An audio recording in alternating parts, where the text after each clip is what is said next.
L'ambiance était tout à fait particulière au Caire en Égypte pour le match entre l'Égypte et l'Algérie. Il y avait une tension très palpable autour du stade et même au moment de préparer ce match. On se souvient que le bus des Algériens a été même caillassé lorsqu'ils sont arrivés à leur hôtel. Rodolphe Godin était sur place, il a eu très chaud lui aussi, il va nous raconter tout cela tout à l'heure. Donc d'abord les images et après les commentaires d'un match assez fou entre l'Égypte et l'Algérie.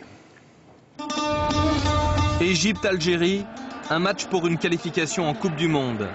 Un match de football dans une ambiance de guerre. Un caillassage de leur bus a fait couler le sang de plusieurs joueurs algériens en guise de bienvenue. La presse égyptienne accuse les Algériens de manipulation, d'avoir monté ce faux traquenard de toutes pièces. On est en pleine science-fiction. Ce match devient une affaire d'État. Personne n'est dupe. On ne peut pas imaginer des joueurs qui s'apprêtent à jouer une compétition aux enjeux majeurs, s'autoflageller, se blesser. C'est impossible. Le moindre incident, ça a été spécifié dans le courrier de la FIFA, le moindre petit incident entre aujourd'hui et demain après le match amènera des sanctions d'une extrême sévérité contre l'équipe égyptienne. L'Iber-Hôtel devient un bunker inaccessible. L'équipe d'Algérie est escortée par un impressionnant service de sécurité pour un dernier entraînement. Gros cylindrés, snipers, camions blindés, tout y est.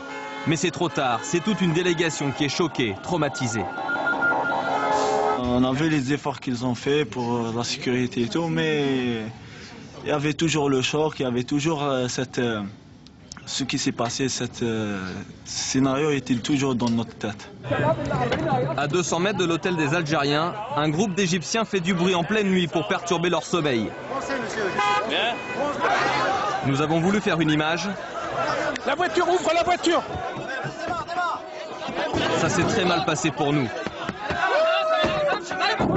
Le sang-froid de notre chauffeur nous a évité un lynchage. C'est dans ce climat que l'Algérie a fait le plus mauvais début de match possible. Ils avaient pour mission de tenir le premier quart d'heure. Ils ont tenu 2 minutes.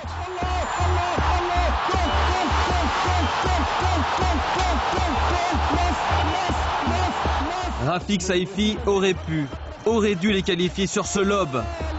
Mais son tir est trop court. L'Algérie ne s'en relèvera pas et au contraire, le miracle égyptien se produit à la 95e minute. C'est l'explosion de joie dans les tribunes et un début de bagarre générale entre journalistes des deux pays en salle de presse. Les événements qui entourent ce match sont irréels.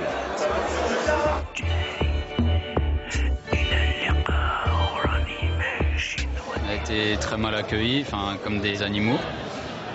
Donc voilà, et puis en plus sur le terrain, ça s'est pas si bien passé que ça. Là, ils vont pas être chez eux. On va voir comment ça va se passer au Soudan, là, parce qu'il y a eu beaucoup de pression.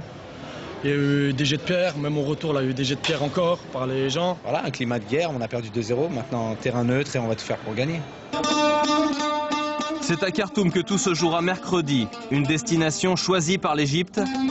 Et si le cauchemar de l'Algérie n'était pas fini. J'espère que ça se passera un petit peu mieux. On va revenir vers vous, Rodolphe, dans un instant. On va retrouver tout de suite Gaël, qui nous fait l'amitié d'être avec nous en direct depuis Bercy. Gaël, bonsoir et merci d'être dans Stade 2. On peut vous appeler